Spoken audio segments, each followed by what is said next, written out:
especially at a really busy time of year. And yeah, over to you. Remember to unmute. Thank you very much. Thanks to Kath and thanks to Amy. It's always a really fun part of my year to be part of the Festival of Research. It has the FASS Festival of Research has a very dear place in my heart, having been involved with it for many years now. So it's always a really highlight of my year to be involved. Virtually, it's not quite the same as doing it in person, but still super fun. So what we've got today is some slides about the ESRC IAA. I'm going to go through those fairly quickly so that we can leave a good amount of time both to hear from the PIs of IAA projects and also for some Q&A at the end. We're very happy to take not only questions about the IAA projects or about applying to the IAA, but also if people have kind of more general impact related questions, this is probably a really good forum to ask some of those as well. I'm sure the IAA PIs will have lots of kind of lived experience to be able to contribute to answers of those as well. As Kath says, feel free to put questions in the chat or hang on to them at the end, and we're going to try and leave at least 15 minutes for Q&A and discussion at the end. Amy, do you want to start with the slides? Perfect, thank you very much.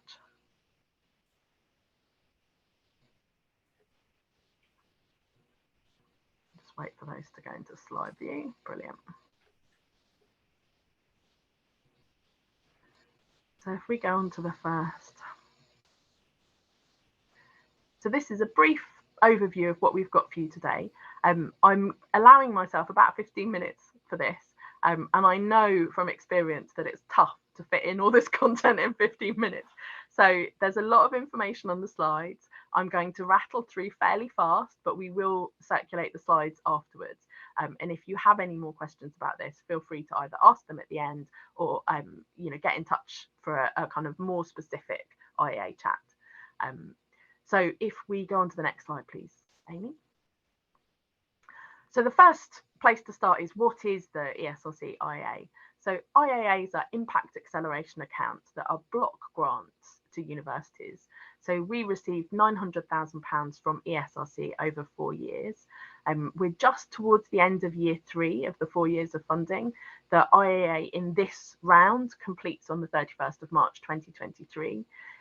During this time period, we've also been applied for and been awarded additional uplift funding from ESRC.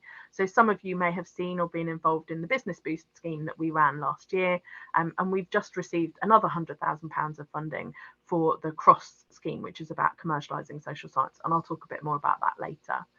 The purpose of the IAA is to fund impact generation from Surrey social science research.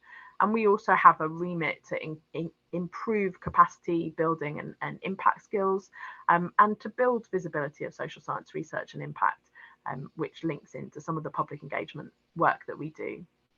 At Surrey, we currently hold 4 UKRI IAAs.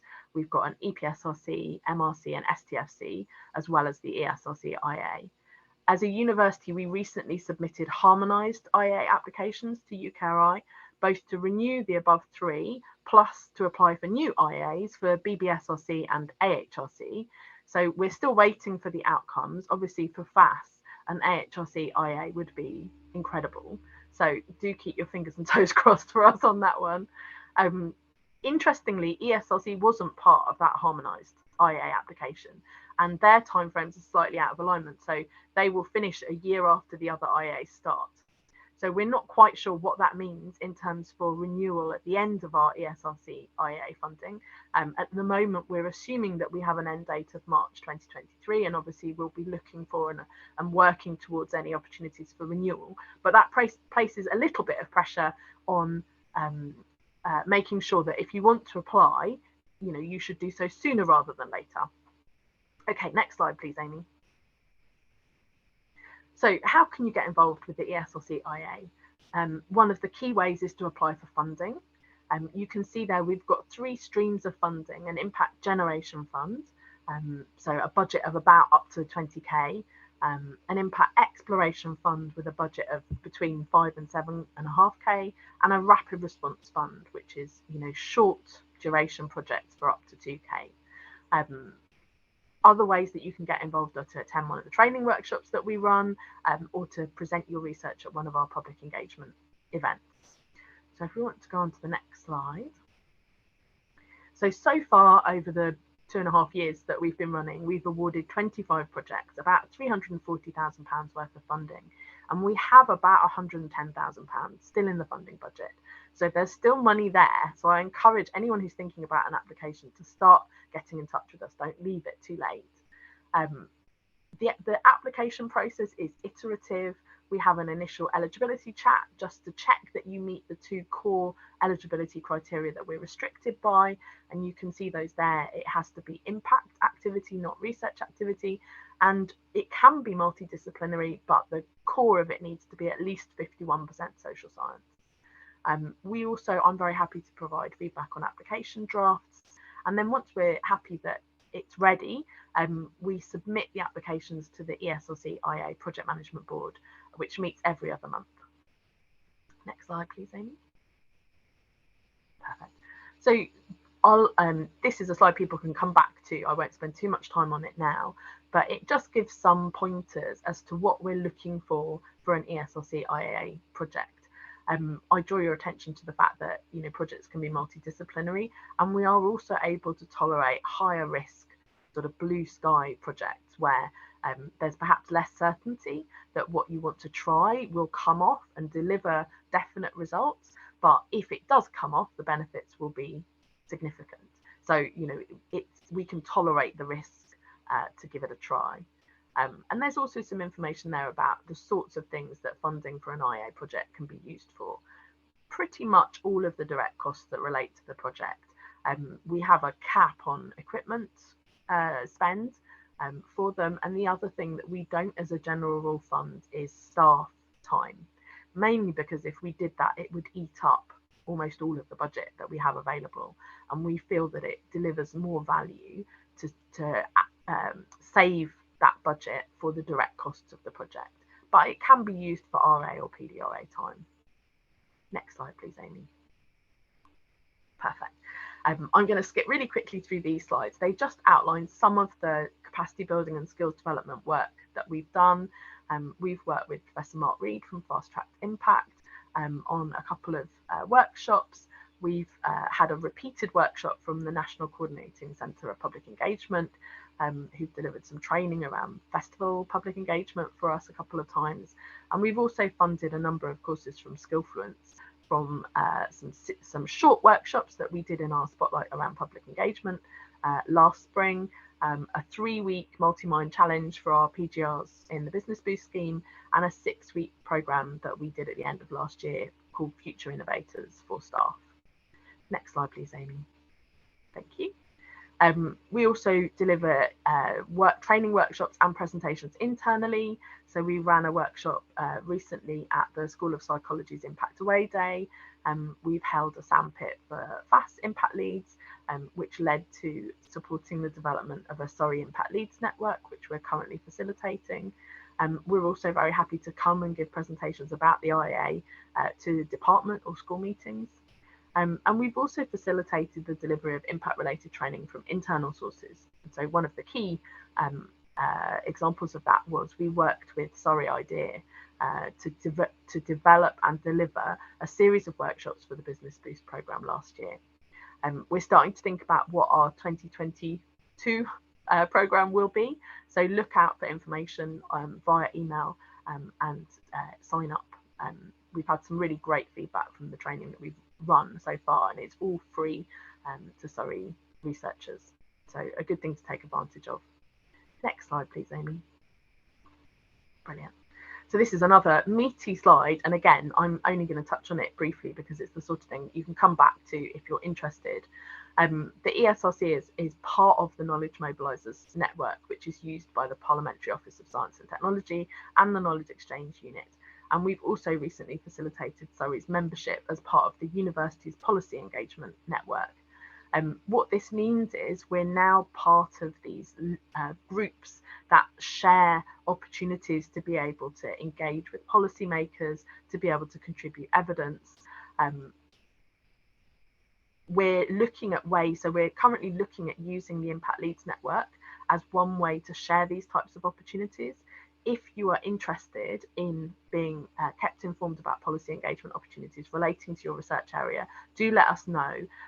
It tends to be relatively targeted. These are not the sort of opportunities we can just send out to the mail list.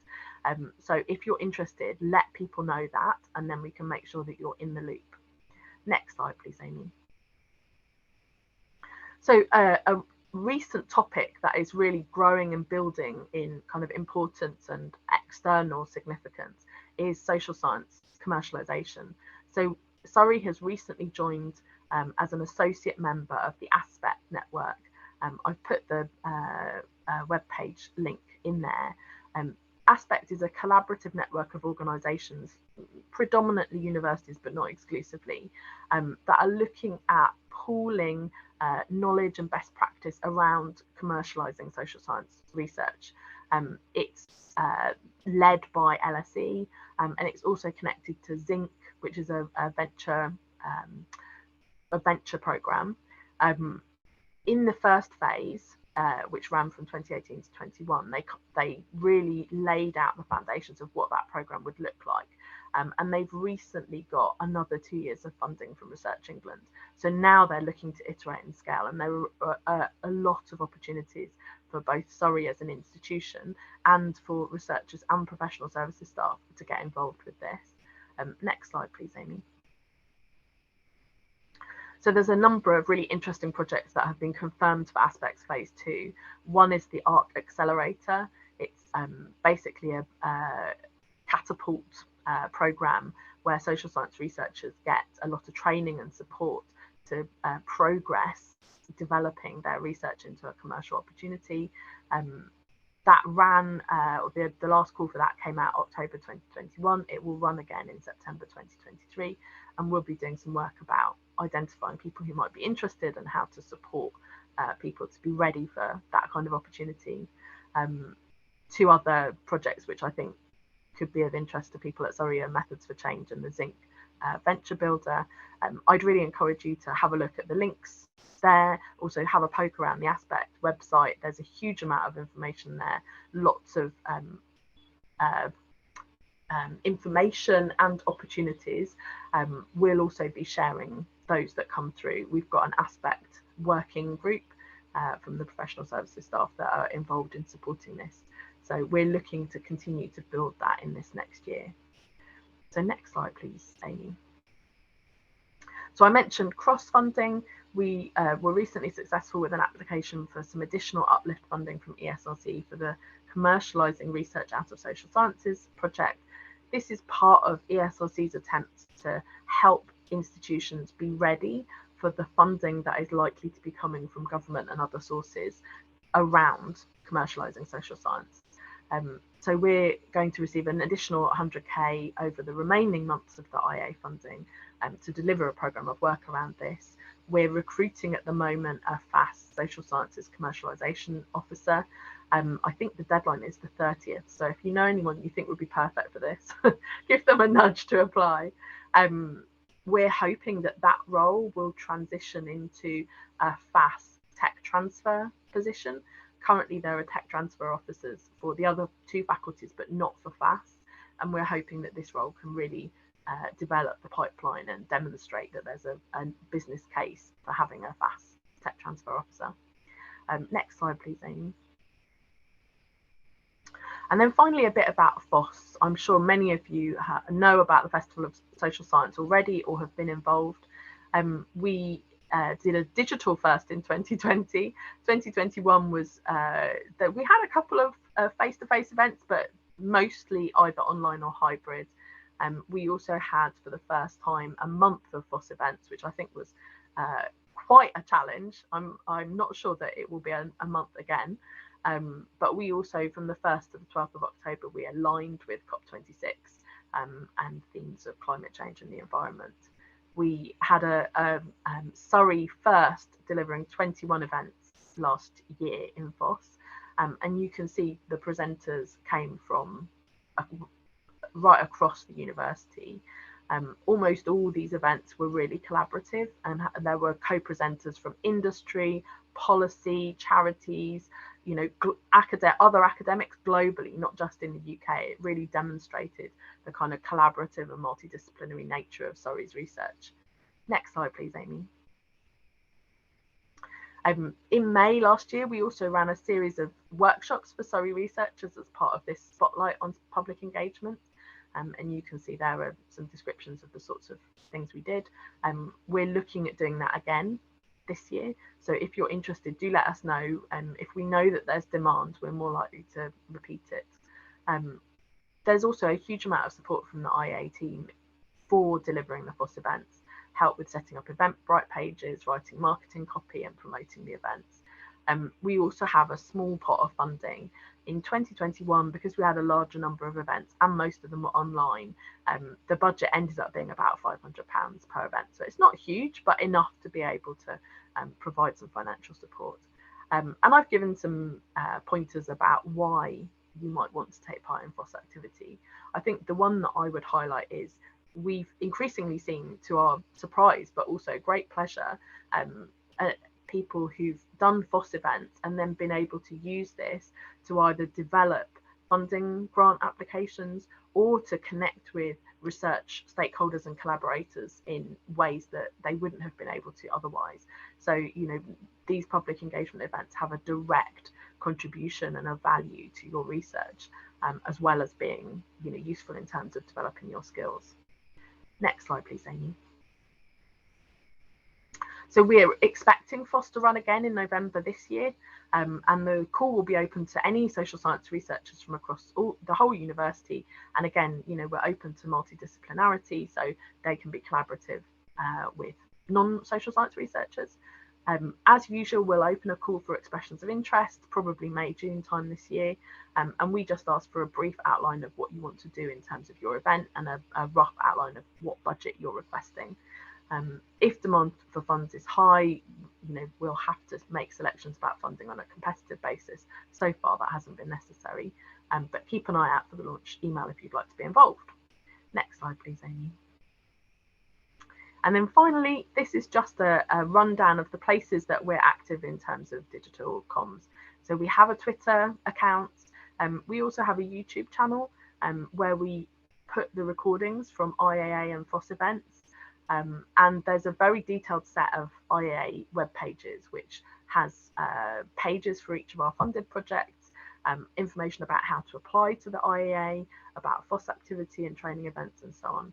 And finally, we have a mailing list with a semi-regular newsletter. It comes out around once a quarter, not more often than that. So there's a link there to be able to sign up. Next slide, please, Amy.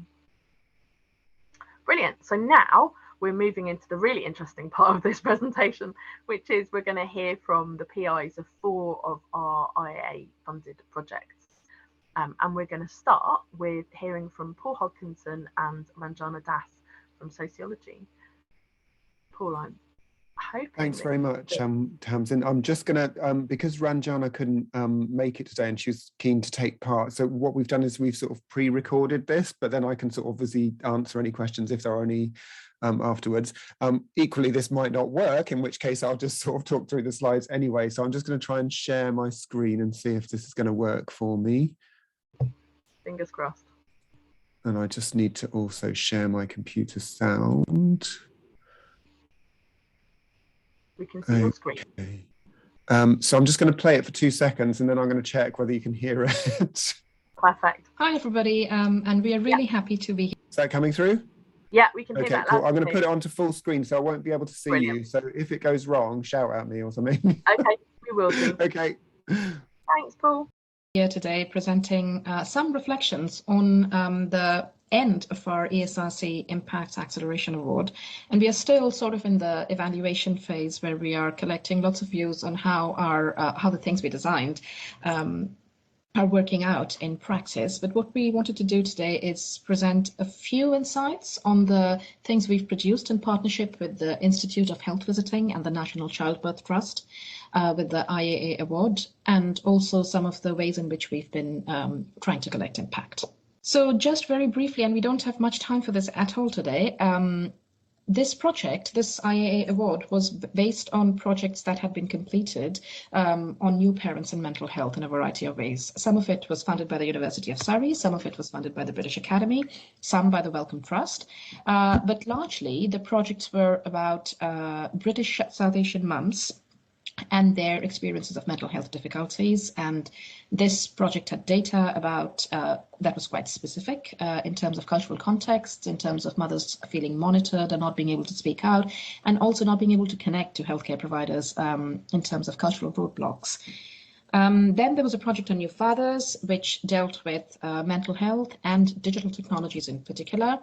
Where we had some fascinating findings on the pressures on new fathers to be supportive and sort of be a source of unidirectional support for new mothers, and to kind of tease apart the causes for which they were struggling to communicate, even with digital tools of support. And then there was another project on the role of the pandemic and its impacts on maternity and pregnancy, and the heightened isolation, the unmet needs, the lack of privacy at home, and everything else that sort of accompanied this digital turn that occurred during the pandemic. Okay, so our impact project then involved a number of sort of different activities in the production of a number of different sort of kinds of resources and events. Firstly, we produced what we refer to as 3 factor graphics, which with the Institute of Health Visiting, which I'll talk about in a bit more detail in a moment. We also did a number of sort of training events for the NCT, and produced a kind of information sheet and some other resources, and did a number of sort of events that involve sort of training practitioners who work with new parents. And thirdly, we produced also for the NCT 4 evidence reviews on different aspects of kind of parenting and mental health, which the NCT wanted to sort of feed into the production of new resources for parents. And so just one of the sort of standout things we feel that we sort of produced as part of the project really was these factor graphics with the Institute of Health Visiting.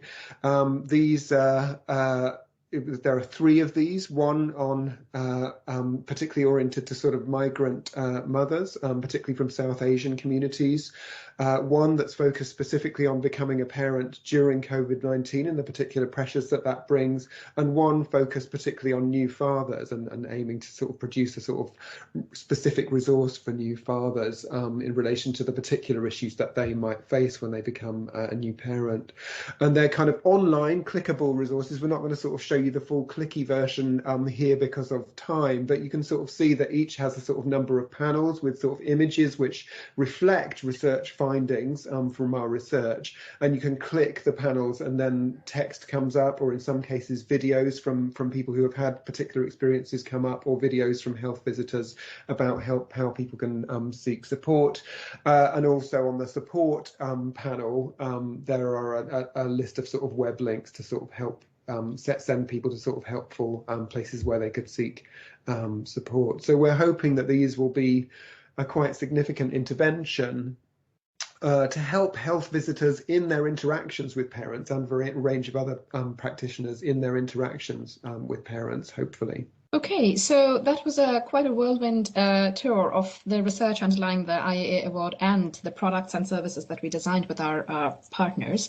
So now we move on to how we are beginning to track our impact, and we've been involved in trying to track our impact in a variety of ways through quantitative and qualitative means, and our products, the factor graphics, are being trialed as we speak by quite a few health visiting hubs. But really, we are relying on an ongoing survey of factor graphics use, a survey that's being filled out largely by healthcare practitioners and professionals who meet with new parents, for example, health visitors or midwives or peer supporters. Then in-depth interviews and meetings, like focus groups with practitioners, we've done a couple of them. We have another one coming up this month. And also we have a very exhaustive and up-to-date website and a pretty regular social media presence as well that also helps us in addition to these things. So I'm going to next talk a little bit about the sort of the survey and the quantitative findings that are coming up from the survey itself. So far, the feedback on the factor graphics have been really positive. The survey appears to be filled out largely by practitioners who work with new parents in various capacities. It's an ongoing survey. It doesn't have a closing date, and we are very open to the fact that just because we've launched it recently doesn't mean that all the feedback is going to be available immediately, and we have envisaged this to be sort of an ongoing thing. But as things stand now, 90% of our respondents say that they're very likely to use these factor graphics in their own practice, and 4 in 5 say that they found them extremely valuable and very valuable. And Paul will talk about the qualitative implications out of all that soon, but then just to shift to the more quantitative feedback on the NCT side of things, where we designed not so much resources, but services. We designed a lot of CPD, we designed sessions and infographics for them. In this case, we have been told that our training has, and the resources we designed have reached 480 antenatal practitioners, and 57 practitioners have been directly trained using our resource, and we have also delivered 4 trainee teaching sessions for trainings in public health and nursing and health visiting over the course of the IAA award. Okay, we've also been sort of trying to collect sort of different bits of qualitative feedback too. Sometimes that's sort of things that the people that we've been working with have said to us in emails and so on. Sometimes it's been in the form of kind of interviews or focus groups that we've done, and there are a variety of other sort of sources too. Also, the survey has some qualitative sort of questions in it as well. And I guess we're trying, as one does with sort of impact studies, to sort of assess the number of people that we've reached, but also the how valuable people have found the resources and the ways in which they might be using them too. So Catherine Kelly is the sort of main person that we've worked with at the NCT, and she sort of wrote to us saying the webinar and associated resources you provided filled a gap in our provision for practitioners. That was specifically for fathers, and they felt that they had a sort of gap there in terms of the training of their practitioners. This is an area that gets touched on in our training, and individual practitioners may follow their own interests. It's enriched. What we provided enriched their CPD offer by providing a spotlight and key messages that practitioners can share with families. So she was very happy with that and the kind of associated sort of resource. And they actually went on to sort of develop a parent-facing resource, which they sort of ran past us and so on, which sort of cites our work sort of fairly heavily as part of it. So we feel like we're able to hopefully show that we sort of did a number of things with them, but then that sort of inspired them then to do sort of further work as well, which hopefully will sort of impact parents too. We also, as I mentioned, we sort of asked a few people if they would sort of trial the resources for us, and then sort of spoke to them about their sort of feedback on the resources. And they gave us a number of sort of very useful bits of feedback that we've sort of fed back to our partners as well. But in general, we're very positive about the resources. So Fathers Network Scotland sort of talked about the value of the videos as part of the factor graphics, where there were sort of videos of other dads who had sort of similar experiences, and they were very sort of emphatic that this is something that they would use as part of their training of practitioners. Pooja Patel from Team Another Mother was trialing the South Asian mothering factor graphic, and again was very sort of emphatic that this was something that she would take forward and use in her practice, and found it an extremely sort of useful resource. And then we got a quote here from a health visitor: "It's really easy to use. I really like the support links available, as this is what dads struggle with. Where do I find information for support? As many dads prefer to refer themselves to mental health support rather than through their health visitor." So very quickly, some lessons that we learned. I think we learned that we sort of had to do a bit of catch up with the evaluation stuff in the last sort of few months, and were we to start again, I think we would have tried to sort of build in a bit more from the start, including budget as well, for sort of dissemination, but also sort of evaluation activities, so that we can sort of properly get a sense of what impact have we really had here. We would also, I think, sort of perhaps put as much effort into thinking, how are we going to use the resources? How are we going to sort of get people to use them? And how do we expect them to use them, as in the kind of production of the content too? And have a sort of regular talks and a regular sort of social media publicity strategy that we sort of share with the partners too. Another thing that sort of came up was that there were, particularly with the NCT, there were a number of sort of personnel changes because they were quite hard hit by the pandemic, and so we had to sort of get used to sort of working with new people who didn't necessarily sort of know the background of the project and so on, which did create sort of one or two sort of challenges here and there.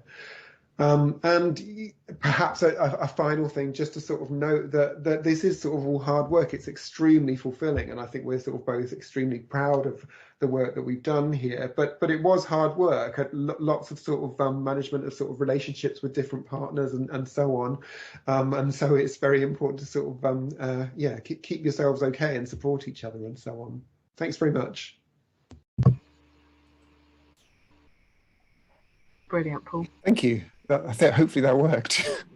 It did. No, it worked, and that was really fascinating, and I think really interesting to hear from you guys at that stage of the project when you've had time to kind of reflect on what worked well and how you've been capturing the evidence and evaluation information. Really fascinating. Thank you very much for that. I think we're going to hold questions to the end, if that's okay, and keep going. So Amy, if you can share the slides again, and we're now going to hear from Xavier Font and Pablo Piera Doel.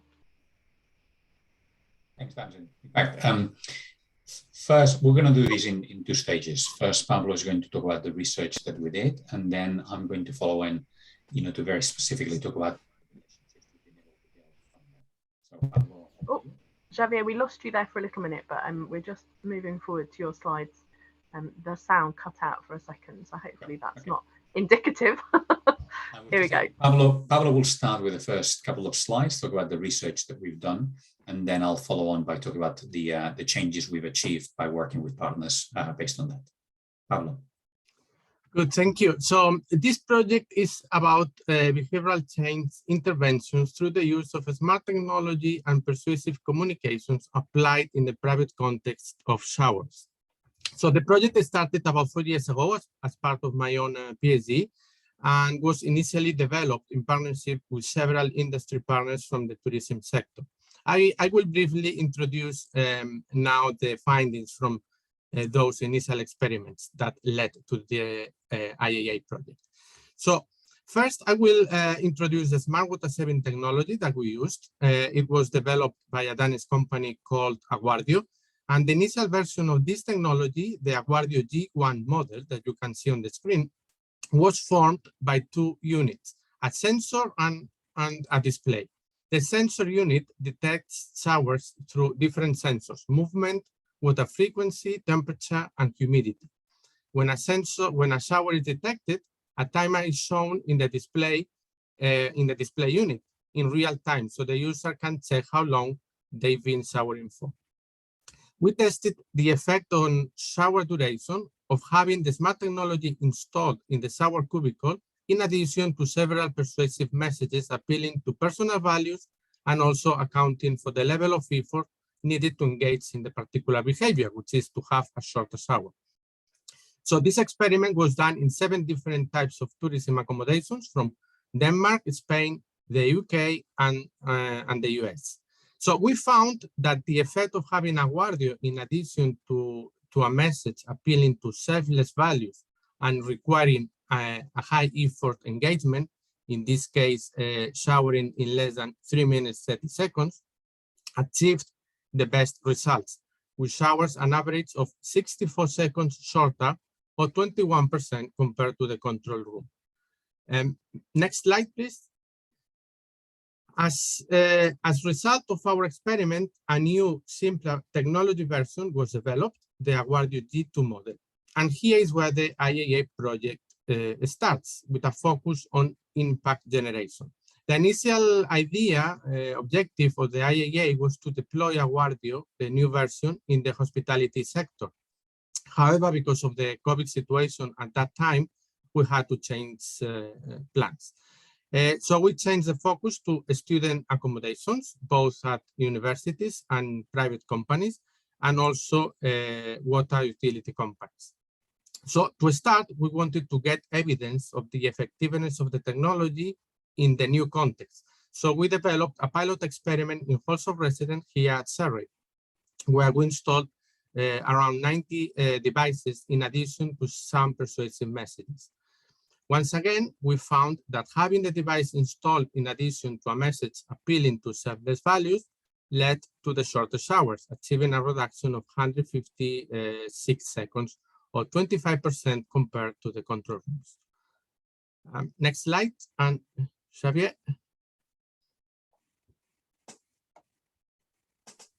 Thank you. So essentially, we saw that this is not only good for the planet, but it saves money to these organizations. And the company that produces these devices that we work with, we're keen to help them commercialize the devices, but we're also keen to actually be able to find out, well, how much change can we actually create out there? So we applied for the funding. Essentially, it paid for Pablo's time and over almost a year. And what we did is we used this funding to be able to then use the data and the actual findings to go to a number of partners to be able to then say, look, you could actually save an awful lot of money by doing this, but obviously we can also then partner to, by installing these devices, collect further data. So while our purpose was not to collect data per se, we could see that a secondary benefit of more organizations installing these devices would be the fact that we would have access to further data on different contexts. Next slide. And because we had been able to quantify the changes in a way that both spoke to reduction in energy and reduction in CO2, as well as financial savings and so on, we could speak to different partners.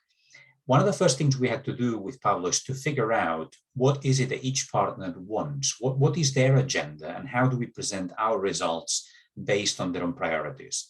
And as academics, I would admit that we're not very good at that. We tend to just speak in our own language rather than understanding the recipient's needs. Once we figured out how to do that, we essentially then found that there were a number of people that were open to then installing more of these devices, and each one of them for different reasons.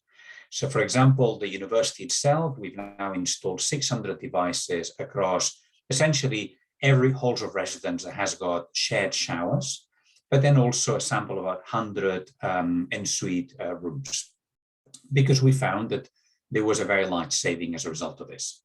Anglian Water being the region in the UK where there's the greatest amount of water scarcity, and being very, very clear there's going to be fundamental water shortages by 2030 due to climate change and increase in population. They've already said, okay, we'll buy 4,000 devices and we'll work with you guys to see ways in which we can reduce some of that water consumption. Cranfield University has already installed 500 devices in their halls of residence. Probably the more interesting partnership that we developed here is together with L'Oreal. L'Oreal basically said, we're looking at ways in which we can help people use less water while they're showering. And they said, we've done everything to reduce the amount of embodied water in the production of our shampoos and body washes. Can we find out how we change the chemical formula of our products so people will be able to rinse, their conditioners and body washes and so on faster from their body, and therefore we can nudge them in a very implicit way towards having a shorter shower. Okay, so each one of the partnerships we developed over the last year, some of them have been opportunistic, some of them have been very targeted on our side, and we've learned an awful lot about how we partner with each one of these organizations. Next slide. As a result of this, we've got now a large list of organizations that partnered with us. We first did our research in hotels and tourism accommodations because we could get large volumes of data from many different users, and because we only had to convince, say, the actual hotel to install this, not the actual users afterwards. But we've now found there's other people that we can work with. So for example, some of the organizations that have now collaborated with us are opening up doors to new potential funds, sources of fund for research, but also for us to be able to then prove how our findings have been able to scale up the actual results and the changes that they have achieved. The point that Paul was making earlier on, build time for evaluation, is fundamental. And I would say probably something that we have failed on. We've probably put a disproportionate amount of our time towards collecting new data and engaging with people that will then start using these devices and helping them in very practical ways in which and making sure that these devices are workable for them. And we've not allowed ourselves enough time to be able to say, can we actually measure the change that we've produced and can we disseminate this information in ways that are, you know, outside our traditional academic ways. But very recently, DEFRA and BASE have come to us and they've said, well, we actually want to find out what you guys have been doing here, because they're working on hypothetical data of, you know, estimates really as to how people shower and what water consumption will be and what motivates their behaviors. As you can imagine, showering is one of the most private behaviors any of us can think of. You can't observe somebody while they're showering for very obvious reasons. So to actually have any data on people's behavior and how you can nudge their behavior is fundamental. And because showering is the single largest user of water in any single household, we need to go for areas like this when it comes to changing people's behavior. I'll leave it here. I think this tells you something about where we've been at so far. What's been good about this is that we've used the IAA money to be able to get an ESRC postdoc scholarship for Pablo for the last 12 months. And on the back of being able to do this, now Pablo has a full-time lecturing post starting from September here within Surrey. So besides obviously a very clear impact benefit from this, I think an IAA is a fantastic way of not losing really good quality PhD students once they finish their work, and providing them a transition onto employment afterwards with us by being able to say, okay, you've done a piece of work that was highly academic. Let's now make sense of this and see what difference it makes in practice. And the IAA can provide a very kind of hands-on reality check of what's the value of your work and how do you transition beyond just writing a journal article. Okay, I'll leave it there, thanks. Brilliant. Thanks so much, Xavier. That was really fascinating.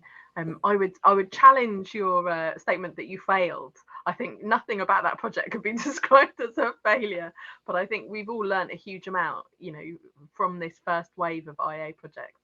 And I think the most fascinating, I mean, the data about the halls in the halls of residence was really impressive. And I think, you know, one of the really interesting things for this project has been how you guys pivoted from what you originally thought you were going to do, and then, you know, in COVID, you know, suddenly halls of residence became your direct, and then that has opened up these doors that, you know, at the start of the project you couldn't have expected. Really interesting. Yeah, and then you got the unexpected opportunities. The moment L'Oreal knocks on your door and says, yeah, more than 500 million people in the world shower every day using our products. Yeah. Can you help us reduce the amount of water they all use? Yeah. It's like, wow, I mean, the impact case study is writing itself. I completely agree. And that's exactly what we want to hear, isn't it? An impact case study that writes itself.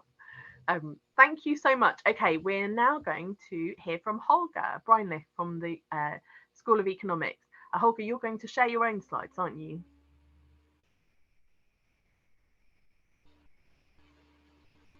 Brilliant. You might be muted, Holger, because I can't hear you. I can see your slides. Is this better? Yeah, now there you are. Okay, sorry, I was on mute. You can see the slides as well? Yes, we can see the slides. Okay, great. So let me again start. So I spent 5 minutes about so this comes out of an ESRC funded, so it's more of a 3-year project. And so this is where the impact acceleration came in a bit later. So I'll start with the project to give you kind of the background. So this work with some colleagues from the School of Economics and from the World Bank as well, and people in the US as well. So kind of the background is so international trade negotiations basically used to be kind of a multinational effort where countries would get together basically in the World Trade Organization, or before that, the General Agreement on Trade and Tariffs, and negotiate tariff reductions basically. But the WTO basically hasn't been working for some time now. So we haven't had any successful rounds of trade negotiations since the 1990s. And so what countries have done is they've turned to bilateral negotiations. So 2 countries getting together, signing a trade agreement to reduce trade barriers, basically. And so in the jargon, they're called preferential trade agreements, or PTAs. And they've grown quite massively. So from 50 in 1995 to over 300 at present. And so they've also become a lot more complex. So before it used to be only about tariff reductions. Now there's lots of other things in there. So let me just show you some of the things that are involved. So most agreements still have something on tariff reduction. So this would be these 2 bars. So 100% still have them, but there's lots of other things. So people negotiate about subsidies, trade facilitation to make reduce border formalities, things like that. But there are also things that at first sight you think have nothing to do with trade, such as environmental laws, labor market regulation. So the EU, for example, is kind of keen to include labor market regulation clauses in its free trade agreements and environmental provisions, things like that. But of course, the first purpose of trade agreements still is to increase trade flows. I mean, that's what most partners at least state. And so people have demonstrated that that's what they do. So there's a famous paper by Scott Beyer and Jeffrey Berkshire in 2007 who show that free PTAs kind of double trade flows after 10 years approximately. But people have tried to understand a little bit better what these different provisions that I've just showed you, how they matter to get that total effect. So if you look at just the sheer number of provisions included over time, so this has increased massively. From something like 150, 200 in the late 1950s to over 500 for the most recent trade agreements. So what we're trying to do in our research is kind of to disentangle what all these different provisions do. And that's a very hard statistical problem, because basically you have this large number of provisions, you don't know which provision is doing what, and you don't have that many trade agreements to study. So we have roughly 300 over 500 provisions. So basically we turn to kind of the machine learning literature, which is familiar with that type of problem, where you have lots of variables to explain things, but maybe not that many data that need to be explained. And so we've basically used that to find out what the trade agreement provisions are that increase trade flows by most. So the methodology we've developed can be in principle applied to any type of international trade. We did it applied to trade in manufactured goods, because that's still the majority of world trade. But it could be applied to other things. So that's kind of the background to our research. Let me now come to the impact. So you can see how this might be of interest to practitioners. Okay, so anyone interested in the effects of trade agreements could in principle be interested in that. So particularly, for example, the people we ended up working with were civil servants at the Department for International Trade, or DIT. So after Brexit, of course, the UK has basically regained the ability to negotiate the trade agreements. And an obvious question arises, what should we include in these trade agreements? So these civil servants are working in various areas, different types of trade, and they're interested in knowing what should they advise their ministers, basically. So we, of course, have a set of results where we tell them what provisions work in our setting, but many of them work in very different areas. So they don't work necessarily on goods trade, they might work on services trade or different types of goods. So they cannot directly use our findings, but they have to apply our methodologies to a new setting. And that's basically where the impact funding came in. So what we needed is a user-friendly software package that is compatible with DIT working practices. Basically, so they have specific software packages that they use. So we need to develop something for them. And so what we did with the help of IIA Rapid Response Funding, we were able to recruit a research assistant from a summer internship program run by the London School of Economics, actually, the Center for Economic Performance to be specific. So they have very good candidates there. And so we had, thanks to the IIA, we had the money to hire someone from there. And so we got a very good programmer who helped us to basically, under our instruction, code a software package for the statistical software R, which is basically the software used by DIT, basically because it's open source, so it's free of charge. That's why they use it. So that's what we had to do. And so after a couple of months hard work, we managed to, or Diego, our RA, managed to code this package, and we publish it in the two main ways how these things get published for R. So there's GitHub, and there's also a slightly more sophisticated version on the CRAN repository, where you basically directly from the software, you can directly install the package and then combine it with your own data and then use it to find out what provisions matter most in your particular setting. We also provided a short training session for civil servants from DIT keen to use the package. So Diego did that very well. So he developed some examples they could work with, and they all seemed very happy with the session. And so what we're doing now is we're trying to, again, get a bit of more feedback, how exactly they've used it. So the latest we heard is that they've used it to look at the impact of trade agreement provisions on trade in pharmaceutical products and on IP-intensive trade, so things that have a lot of intellectual property rights involved. So software, I think pharmaceuticals falls under that as well. And so now the challenge we're facing now is kind of to get a bit of feedback from the civil servants to learn exactly what they've done with our software. And that's, I guess, the hard part, because anyone who's ever worked with civil servants, they tend to move around. So it's kind of hard to keep track of them. And so I think that's the challenge we're facing at the moment, to maybe get some kind of written feedback from them to say that this is what they did with our software. And so we can hopefully build an impact case study for that from there. But that's kind of still work in progress. That's it. Thank you.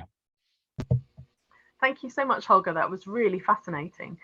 We've got a couple of minutes before we need to move on to Ellie's presentation. I was really interested if you are able to just talk briefly. You were talking about the kind of evaluation and evidence gathering of impact seems to be a kind of recurring theme through these presentations. And you were talking about looking for kind of ways to get qualitative feedback from the policymakers, which is, you know, as everyone knows, a challenge. And I was just interested, is there any quantitative data? I mean, I guess there's downloads from the repositories. Are you looking at ways you might be able to gather? Yes, that's a good idea, actually. I mean, I think we thought about that initially. That's something we haven't pursued, but I think it's definitely something we should do. We could get download data, I think. The thing, though, is we wouldn't know who the users are who download the software, obviously. But I guess that would be as a start, I guess. Yeah, really interesting. Yeah, perfect. And I'm going to see whether, so our final presenter is Ellie Ratcliffe. Ellie, are you with us already? Yes, I am. Hello, good morning. Oh, perfect. There you are. Fantastic. Okay, we'll move on to you, and then that allows us some more time later for discussion. Thank you so much, Holger. Okay, Ellie, I think you don't have slides, but you're just going to talk for us. Yes, I'm going to be very informal. I hope that's okay. That's brilliant. My name is Ellie Ratcliffe. I'm a lecturer in environmental psychology in the School of Psychology. I see a few familiar faces. So my particular area of research is about links between environment and well-being, and specifically how greener environments and environments that have greater presence of natural elements can support people's health and well-being, and particularly their mental health. And I have been involved in a project in Northwest Guildford. The project is called Greening Southway. And this comes out of a wider project called Northwest Guildford 2030. And this was originally set up by Paul Krauser, who is in the computer science department. And we've been working together with Ross Kelway, who's the public engagement manager for the university. And within this Northwest Guildford 2030 kind of umbrella, there are lots of satellite projects that are going on to try and tackle certain environmental and social issues in Northwest Guildford, which has some levels of deprivation and issues around environmental quality as well. And we in this project are focused specifically on Southway, which is in Northwest Guildford. I don't know how many people are familiar with the area, but it's an area of road between King's College Roundabout and Humboldt Close. And for quite some time, it's been suffering from issues around environmental neglect. There's been littering, traffic and congestion problems, neglect of buildings as well. And there are in particular planters that should have plants in them, but they are empty and they look a bit neglected and quite sad. There's also quite a high level of residential churn in the area. So people move in and they are transient, they move out quite quickly. Especially because quite a few of our students live there. And one of the things that we have observed is anecdotally some friction between people who have lived around that area of Southway for some time, who are in the minority, and how they perceive students from our university, and maybe that they are not respecting the area or not behaving in perhaps quite a pro-social way as we might hope. So this is certainly something that Ross Kelway and the engagement team has been dealing with, kind of managing complaints about our students, unfortunately.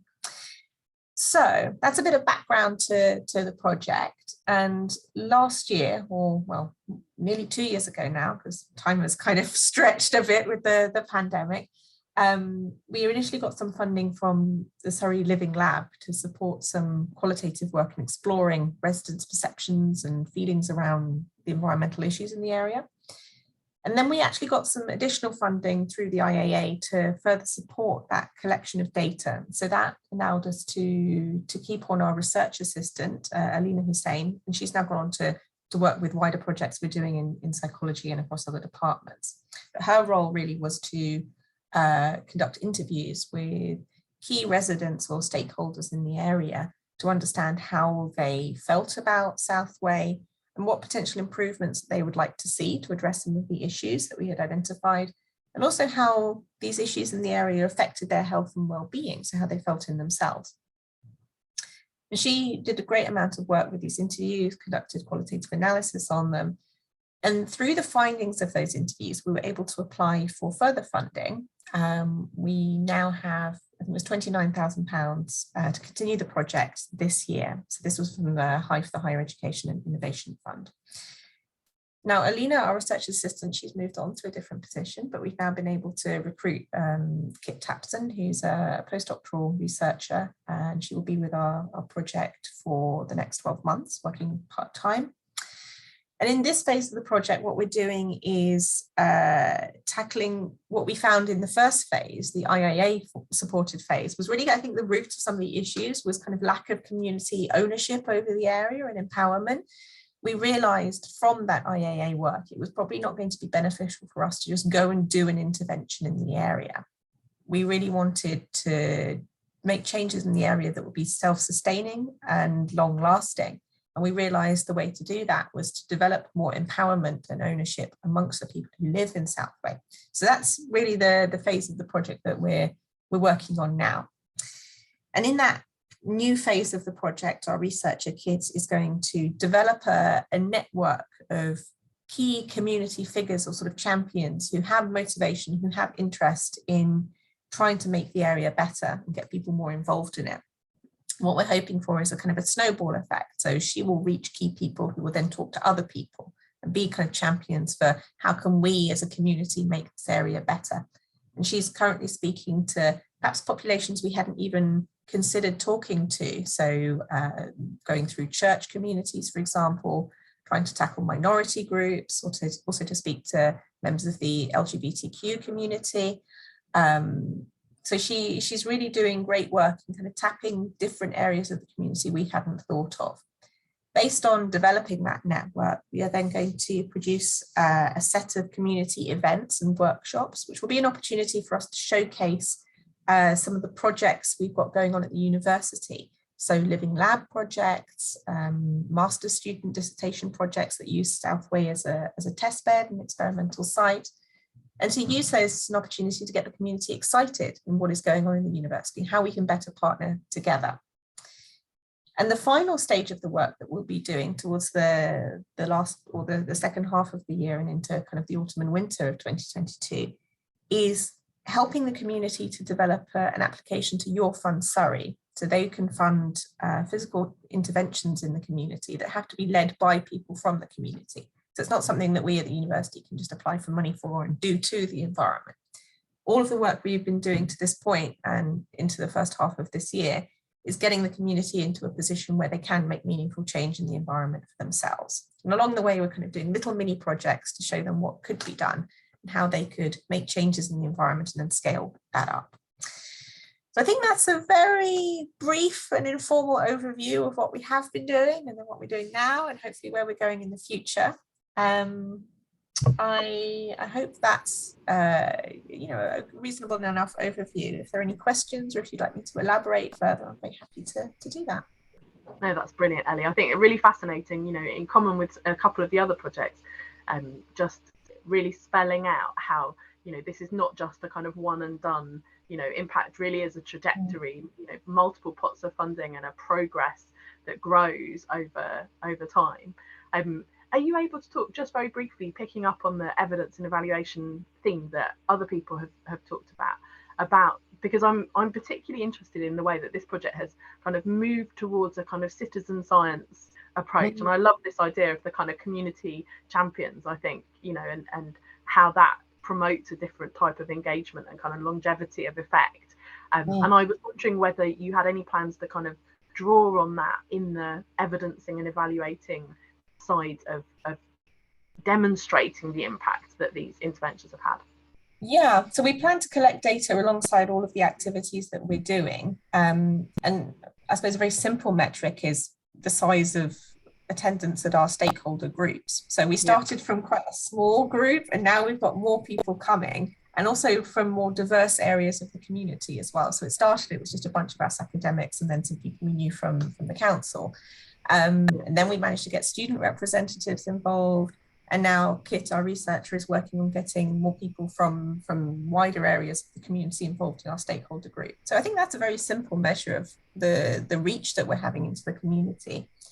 When we get to kind of the program of events, which will be around the summertime, we're going to be doing some qualitative data collection. So asking for people's views on how they feel this kind of activity can support community engagement, and looking at potentially change before the program of events, when we start and then when we finish. You know, do people feel more positive about the area? Do they feel that there is more optimism for how it can improve?